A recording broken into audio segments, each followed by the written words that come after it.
So I was on a plane and I'm on my way to a shooting clinic and I'm reading this book called The One Thing.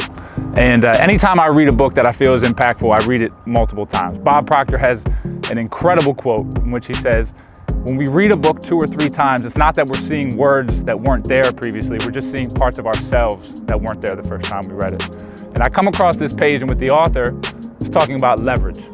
And within that, he's saying, what is the one thing that you do that if you removed everything else and you focused on this one thing, it would be the most impactful in your business, in your life, with your family, etc.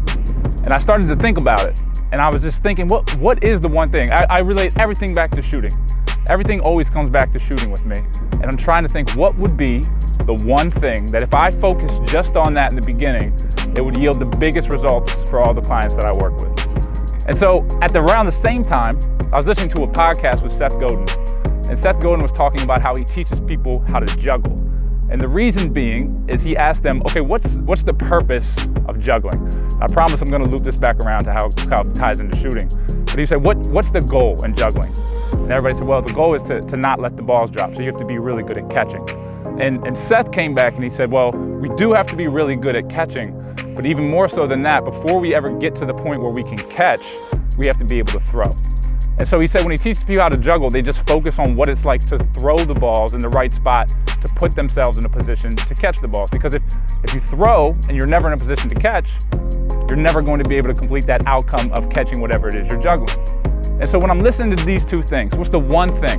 What's the one thing that will create enough leverage that if you removed everything else and you just focus on that, it will create the biggest results? And I'm thinking, well, what's the one thing that I need to focus on in order to get to the outcome? Using that juggling example, it came down to energy transfer.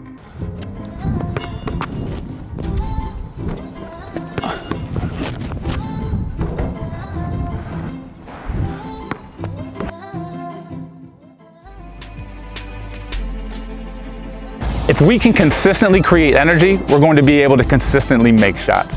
See, growing up, I would go to different camps, and within those camps, there'd always be that one guy that showed up that taught us a little bit of shooting. It was never in a very one-on-one or intimate atmosphere, but he would always go over the real basics in terms of, we want our feet here, we want our elbow position here, this is the way we grip the ball, follow through. And it was good. They're all great points. They're all great focal points to focus on in shooting.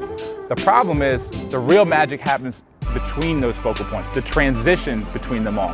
So while we have all these focal points and things to keep in mind while we're shooting, it's that transition between them where the real magic happens.